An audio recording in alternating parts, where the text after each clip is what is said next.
Good morning, everyone. Thank you to the Property Council for this kind invitation to address your annual conference.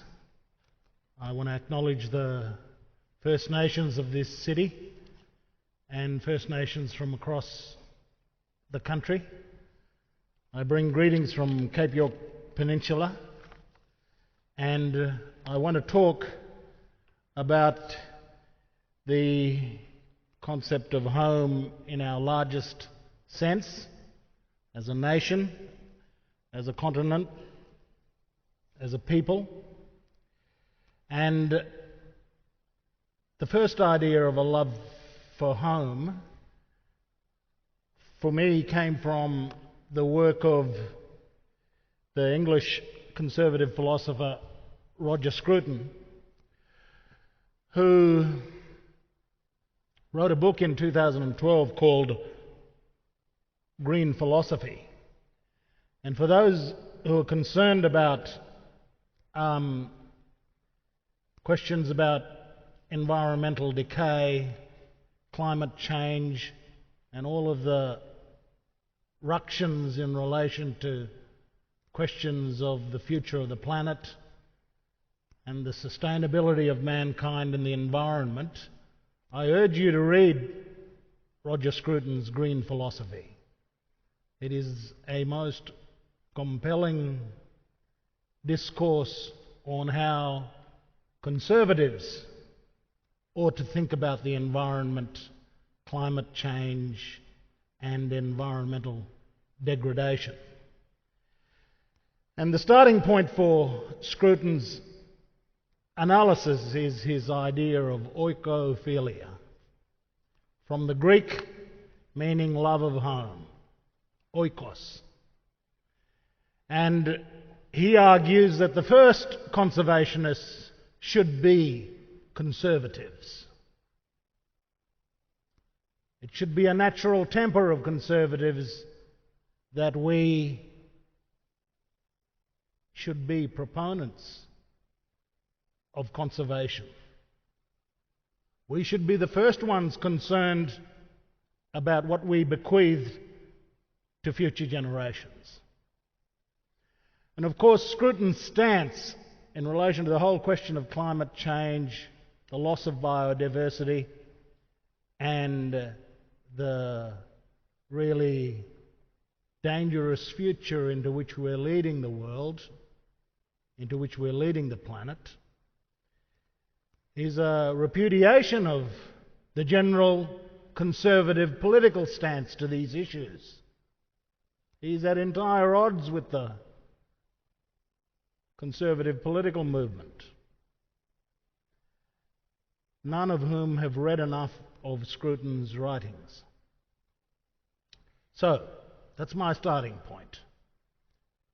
The conservative idea of preserving for future generations our homes, no less, means that the responsibility for ensuring sustainable development and taking action to mitigate environmental decay and degradation should be a first priority for people of conservative orientation.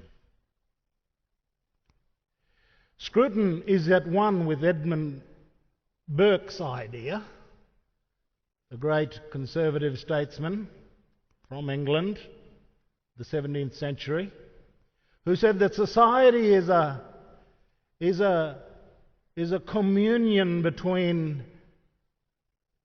us as the present generation, our ancestral dead, and our unborn descendants. That is the nature of our society. We live in a society which is populated by our ancestral dead as much as by our unborn descendants. That is the conservative proclivity. We have a responsibility to our ancestors and we have a responsibility to our future generations. And Scruton articulates Burke's fundamental idea of that communion between ourselves, the current generation, our ancestors, and our future descendants. I first want to outline my own political orientation and philosophical orientation. I am not tribally convicted around any of the three great schools of fundamental philosophical thought. I understand that between the left and right, it's not simply that binary. The complex interplay between liberalism, conservatism, and socialism are the currents navigated within that binary between the left and right. And I am at heart sympathetic to conservatism. How could I not be? I come from a very conservative traditional culture, one that values ritual and family and community and our ancestors' bones in the soil. I come from a culture that owes an obligation to future generations. I understand that conservatism is about the richness of human life. It gives meaning. Conservative traditions and beliefs and predilections are important to a rich society. Religion, ritual, steady conservation. So I understand the conservative impulse because I come from such a background. And I understand the importance that political conservatives attach to conservatism. Of course, too much of political conservatism is simply about the preservation of privilege. I don't care as much about that, funnily enough. But political conservatism has attached itself to only a very narrow definition of conservatism, which is simply to preserve privilege. There are more important things to do with religion and ritual and the inner spiritual life of human beings and societies that speaks to the importance of conservatism. Secondly, I understand the socialist argument. Of course, there is a society. We are not just individuals. We live in a society. And the important social imperative of redistribution of opportunity, I completely concur with the socialists. We're not just all pulled up by our own bootstraps. Our formative development was helped by everybody else in society, making provision for us in good health, education, housing, infrastructure. The social provisioning of social goods. Of course the socialists are right. This would be a poor world if it was simply a matter of us surviving on our bootstraps. And I would never have had opportunity in such a world. But I also understand the liberal argument. The important engine of self-interest that drives the individual clutching their children to their breasts and climbing the staircase of opportunity to a better life. It is the engine of progress, the liberal spirit. And my quarrel with socialists and conservatives in this country is that they seem to think that when we attack poverty, we should forget about the liberal engine of self-interest, as if the poor are a special case, when we should really understand that the engine to attack poverty and disadvantage is to arouse the common interest that everybody has in seeking a better life for themselves and their families.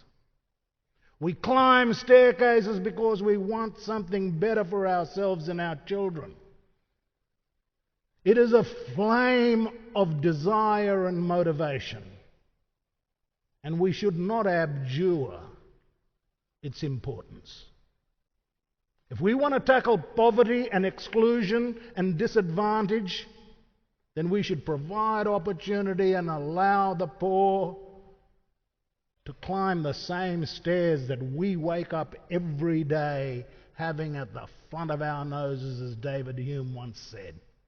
Self-interest. Self-interest is not a dirty word. Selfishness is. But self-interest is natural. It is a power for the good. And the Liberals are correct that the power of individual motivation, choosing better lives for themselves and their children, is the way we progress in the world. What the socialists and the left side of politics don't understand when they seek social justice, they don't understand that the engine for the achievement of that justice is the self-interests of families, parents, mothers and fathers, climbing a few rungs of the staircase to bequeath to their children a better chance than they had.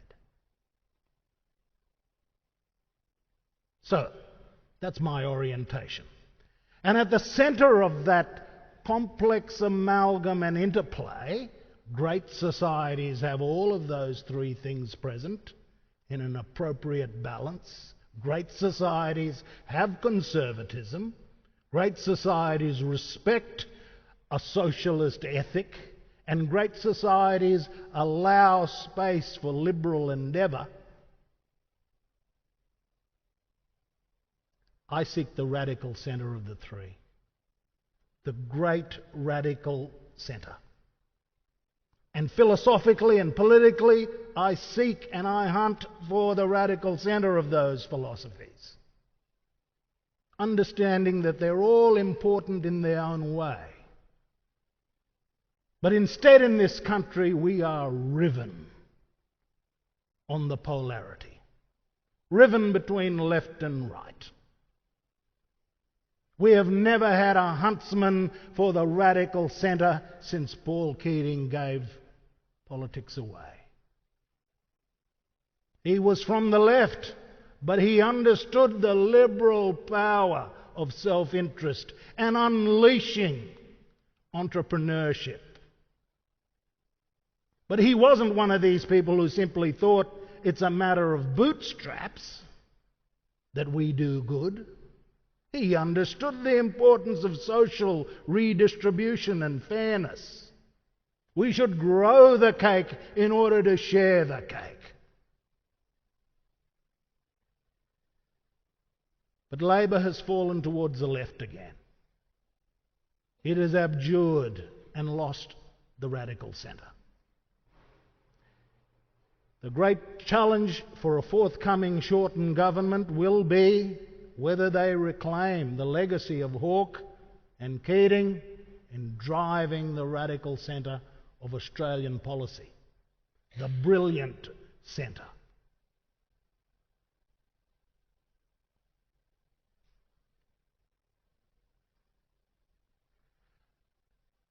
I'm going to talk about constitutional recognition and the place of Indigenous people in this country, in this our own home. I just want to make a minor point about strategy. If the clock face represents the right side of politics and the left side of politics, with perhaps one nation down at the kind of 6:30 to 5:30 p.m. end of the clock, and the Liberals around the right side of the clock, and the National Party down around the 4 o'clock position, if that's the kind of spectrum of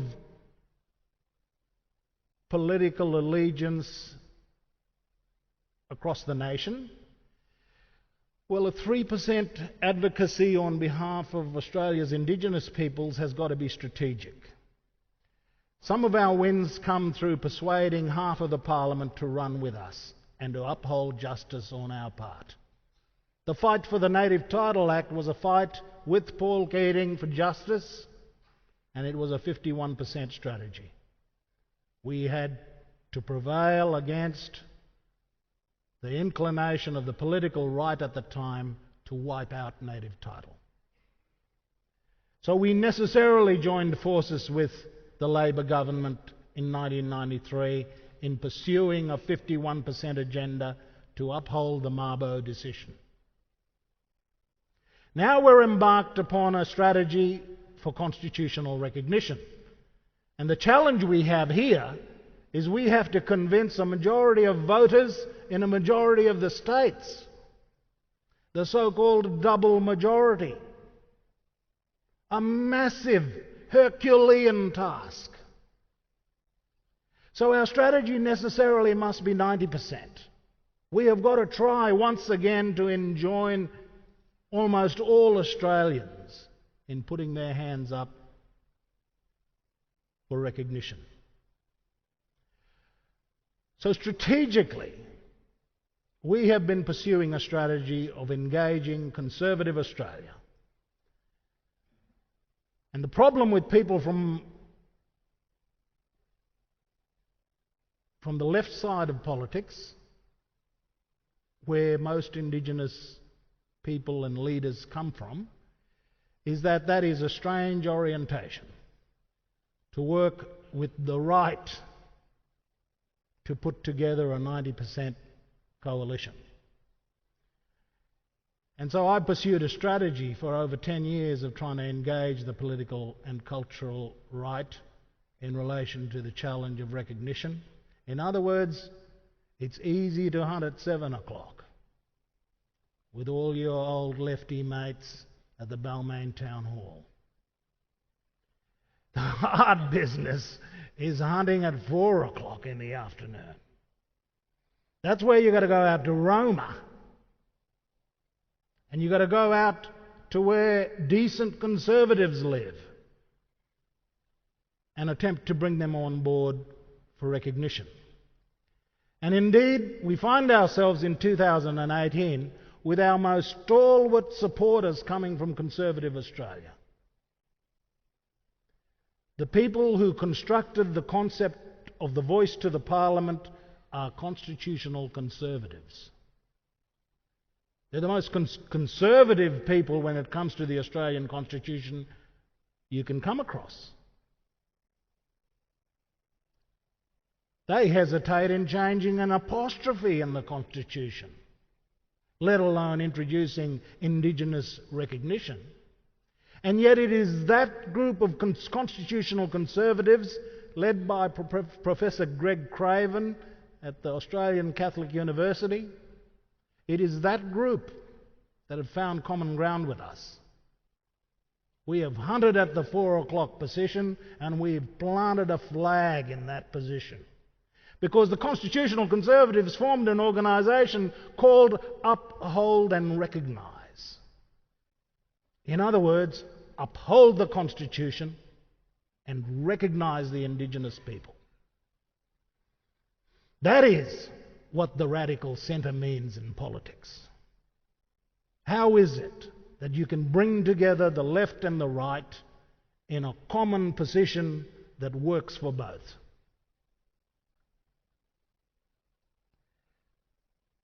The other strategy we pursued is that ultimately, with a challenge like this, Nixon has to go to China. In other words, there's got to be conservative leadership. Only Nixon could go to China, and only conservative leadership in this country could bring 90% of the country on board in relation to this. Strategically and politically, the lesson is still correct. The principle is still correct. However, we didn't have Nixon. We had Malcolm Turnbull. And he was being stalked by Tony Abbott. any movement towards the left or to the radical centre, and Tony Abbott was ready to pounce. And it is to the shame of both of those people that they used Indigenous recognition, one, to save the Prime Minister's miserable hide, and secondly, for the former Prime Minister to pursue vengeance against his successor, against the person who took the crown from him. So our Nixon thesis ultimately didn't play out. We don't have a Nixon. We have only Tiberius on Twitter, now absconded overseas, having left the country, at least in relation to Indigenous recognition, in a parlous condition. We have simply not had leadership. We have not had leadership for our home, to make our home right.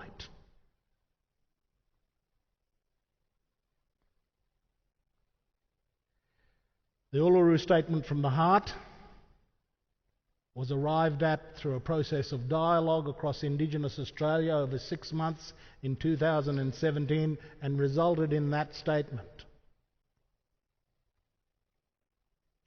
And that statement was an extraordinary consensus. In relation to the whole question of recognition, the extraordinary thing about the dialogues of 2017, the most extraordinary thing is that the blackfellas stopped arguing. It is white Australia that is divided in relation to the question of recognition absent any national leadership. There is an Indigenous consensus, as good as any consensus could be, around the Uluru Statement from the Heart. You owe a duty as Australians to read it. There, that's your first duty. Your first duty is to engage with the Uluru Statement from the Heart and see what you think about it. It is the offer of the terms of peace from the people who occupied and owned this country for 65,000 millennia. Pause and read the Uluru Statement from the Heart. You will have seen the recent ructions in relation to young Harper Nielsen, a 9-year-old from Brisbane who refused to stand for the singing of Advance Australia Fair.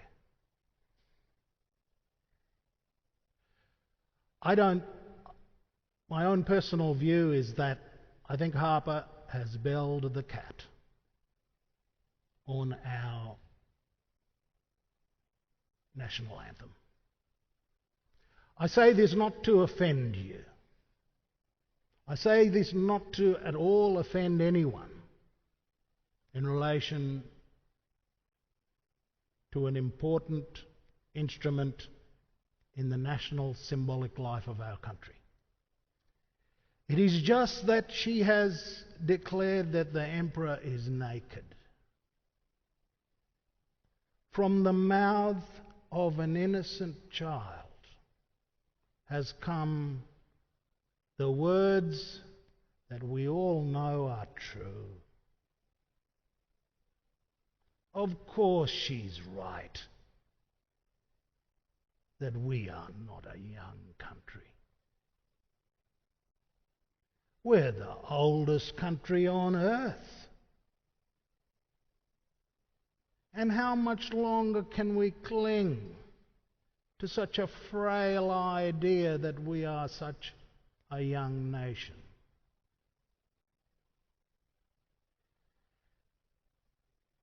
Catch up with.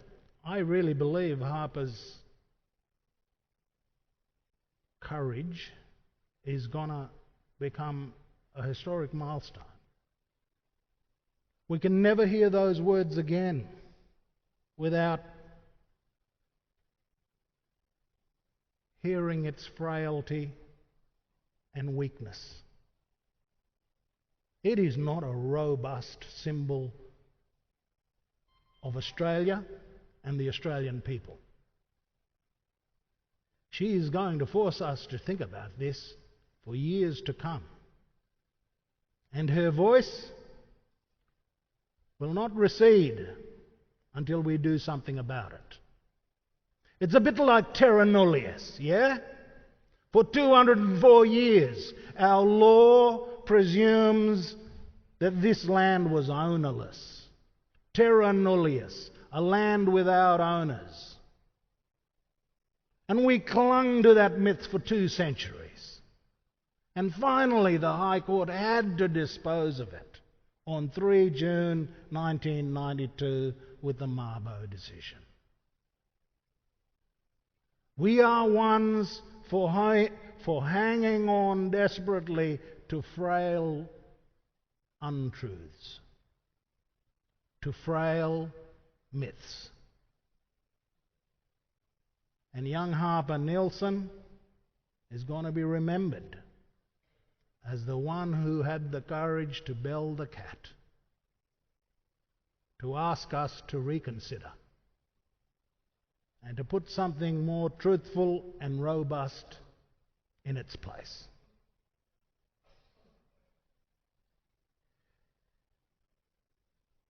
In 21 months' time, he's coming again. The 250th anniversary of that boat appearing over the horizon. That fateful boat. One of the most extraordinary mariners of world history comes over the Tasman, landing on the eastern seaboard, finding himself in Stingray Bay, 1770, the Endeavour River and Possession Island. And we don't know what to do about it as a people. What are we going to do in 21 months' time? We might have a program of wheeling out the gurneys from Bunnings and hosing off the pigeon manure off the desultory busts of Captain Cook around the countryside. But I don't think we've got much of a plan beyond that. How are we to deal with the moral challenge that the arrival of this ship necessarily confronts us with? Where is the leadership? How do we deal with our history? Or are we going to have just another conflagration? Leaderless, unable to interpret our own past and deal with it in the present and forge a future. Can anyone tell me what is the national leadership? How should we be thinking about the imminent 250th anniversary of the arrival of the Endeavour? Was this a discovery? Was this an invasion? Was this the greatest mariner of the Pacific? Or was this the equivalent of Columbus and Cortez? Where is the national leadership? How are we supposed to think about this? What are we supposed to teach our children? I was part of a council that were tasked by the Turnbull government, established by the Abbott government and tasked by the Turnbull government to advise the Parliament on what form constitutional recognition should take. Sir Murray Gleeson was a member of that referendum council with us, chaired by originally Pat Dodson and my mentor and senior at Arnold Bloch Liebler, Mark Liebler. And we considered a whole range of options that were discussed in the Uluru Dialogues, and we made two simple recommendations. There were a host of options, but we only selected two. The first one was that we recommended that the Constitution be amended to provide for an Indigenous voice to the Parliament, for Indigenous Australians to constitute a body established by the Parliament under legislation to provide advice to the Parliament on Indigenous policy and laws. That is the so-called voice to the Parliament option. This voice was to exist outside of the Parliament, but it was to be established to provide advice to the Parliament. And the second concept was not a constitutional proposal, but simply that we should have a declaration of Australia outside of the Constitution. And those were the two options. One, to establish a voice enshrined in the Constitution. Secondly, to have a declaration of Australia outside of the Constitution without any legal footing.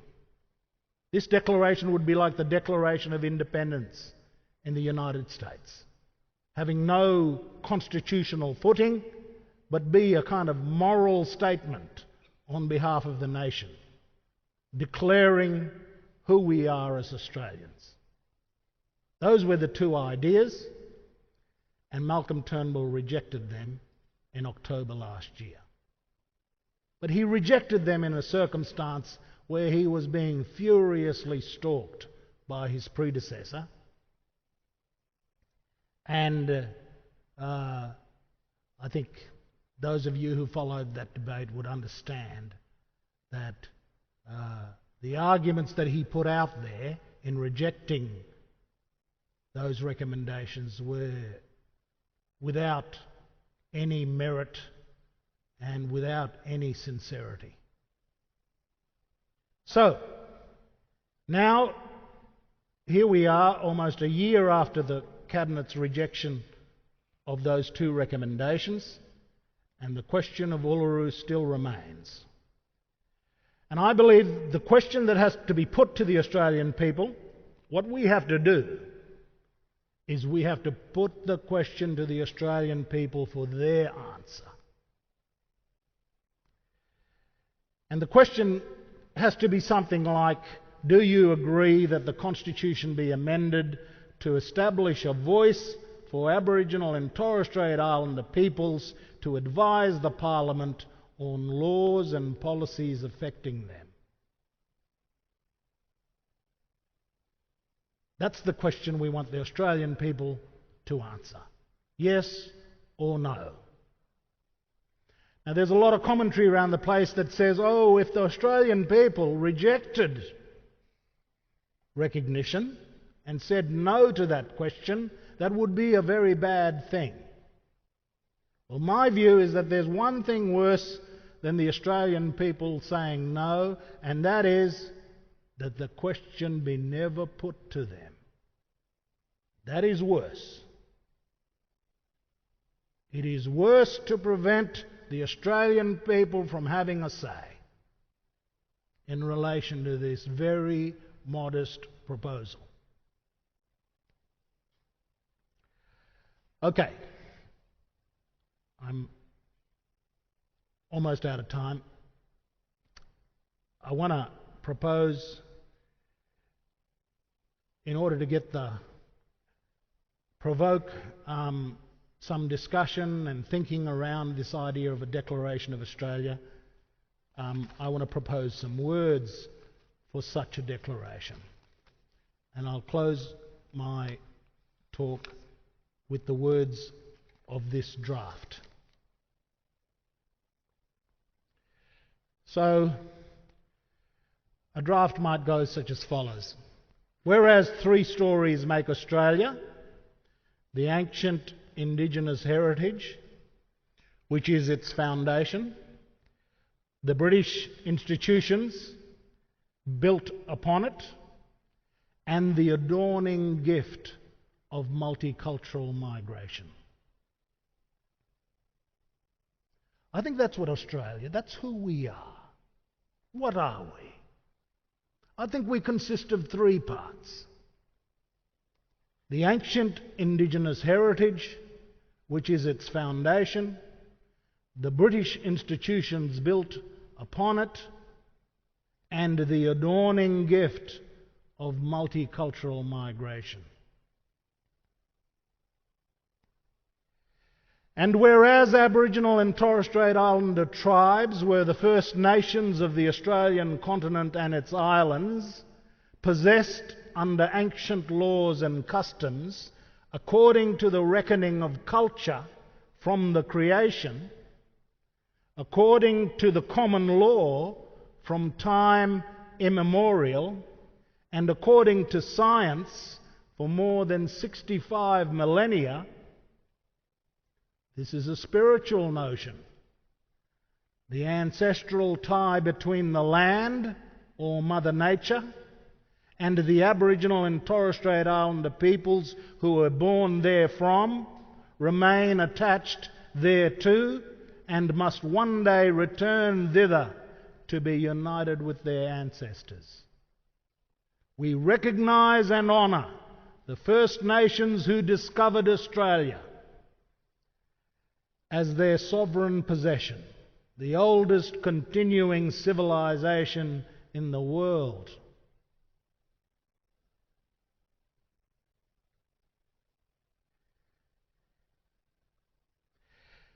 And whereas those who sailed the first fleet, landing at Sydney Cove, carried upon their shoulders the common law of England, when the sovereignty of the British Crown was proclaimed, the rule of law, parliamentary government, and the Australian English language have their provenance in Britain.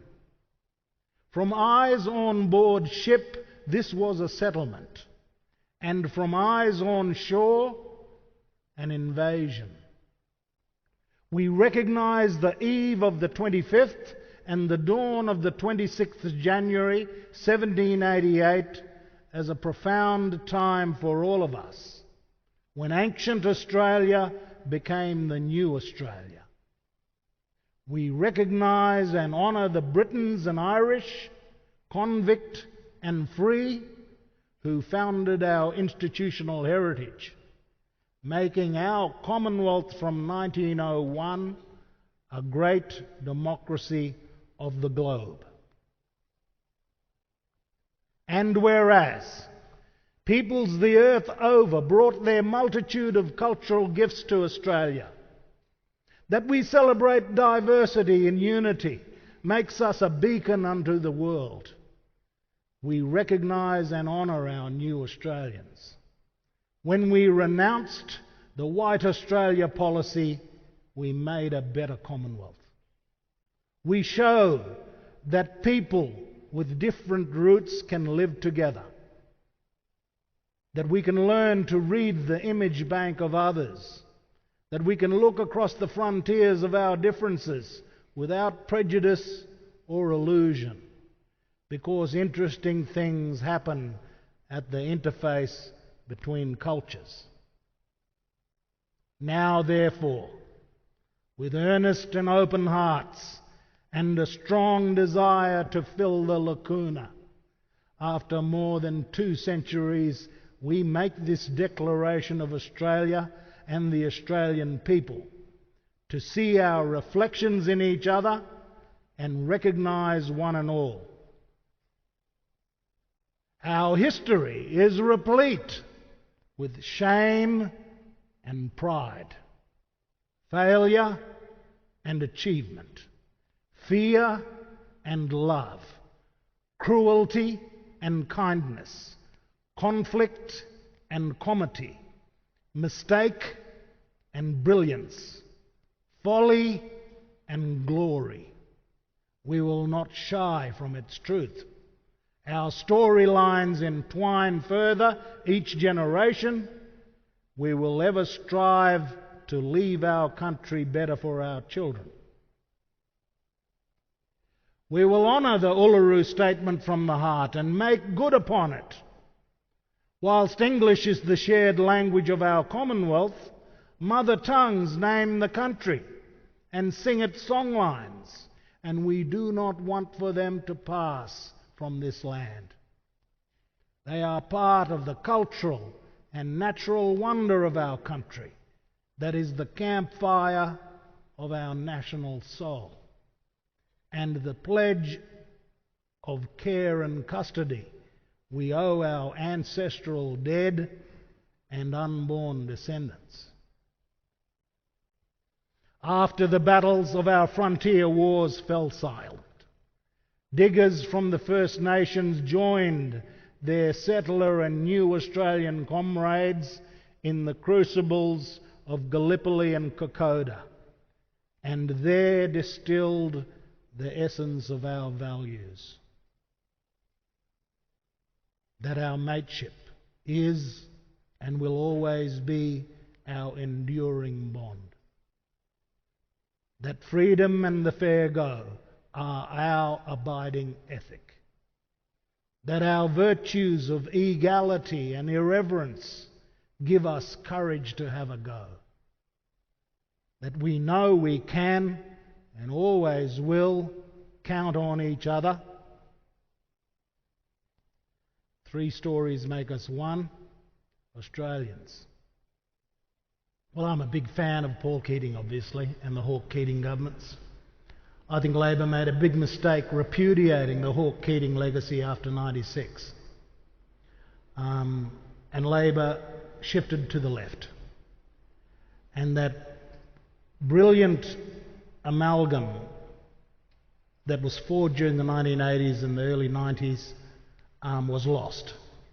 And we've got to return to that. We need a government that is committed to the brilliant centre, bringing the left, the best of the left and right together, melding the contradictions and forging not just a lazy centre, but a highly ambitious centre. And so, I hope that Australia desperately needs reform government that is about decreasing the polarisation and increasing a subscription to the radical centre. And in an era of 24-hour news and news bites and Twitter, how is the path to that? How can we shape the path towards a more discursive public discussion? I think notwithstanding all the difficulties of that, I think there's a huge appetite. There's a huge latent constituency. We're letting the 15% on the polls run the national debate with 140 characters. And the great middle is lost in the discussion. And we don't have a political leadership that is forging a message and resonating with the great big centre of Australia.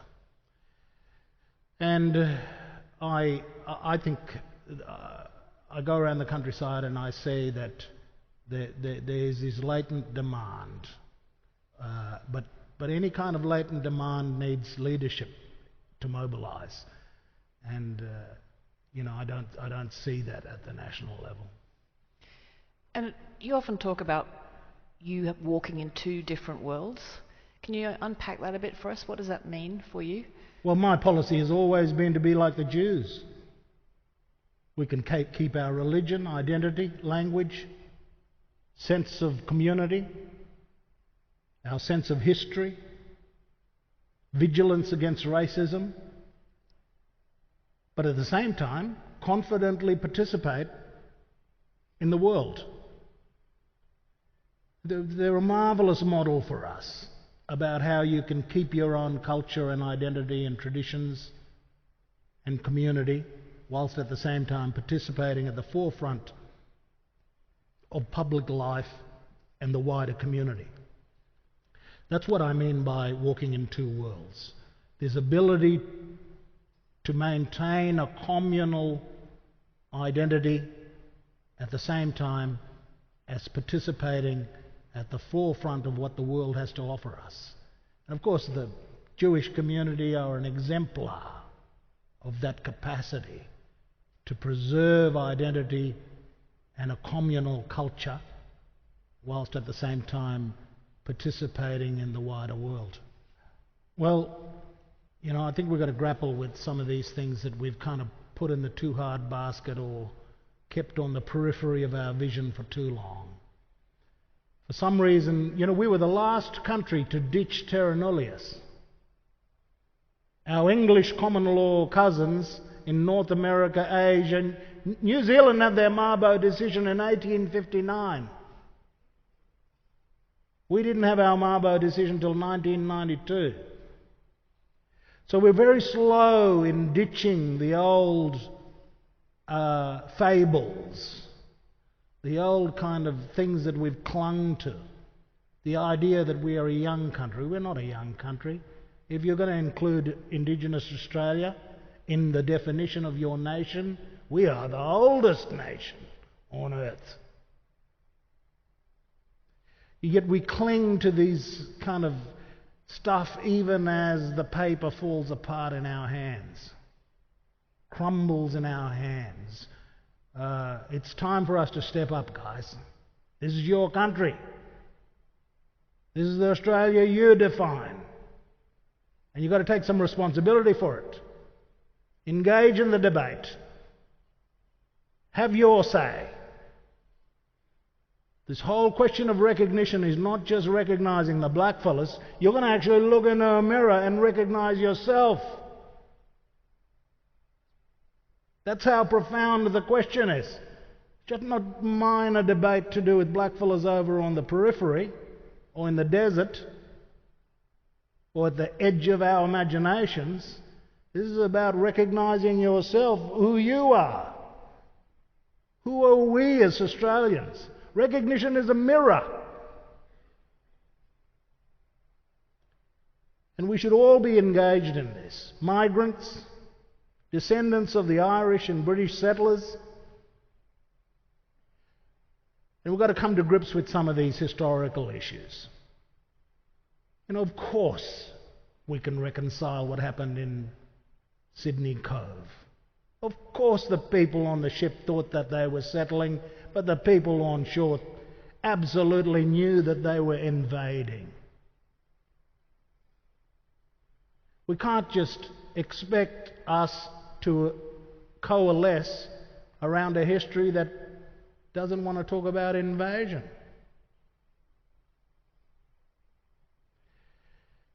And we need a better national anthem, let's face it. Well, we are never going to win the Bledisloe Cup with an anthem. The first strategy has to be to have something a little bit more inspiring like the New Zealand anthem. Anyway,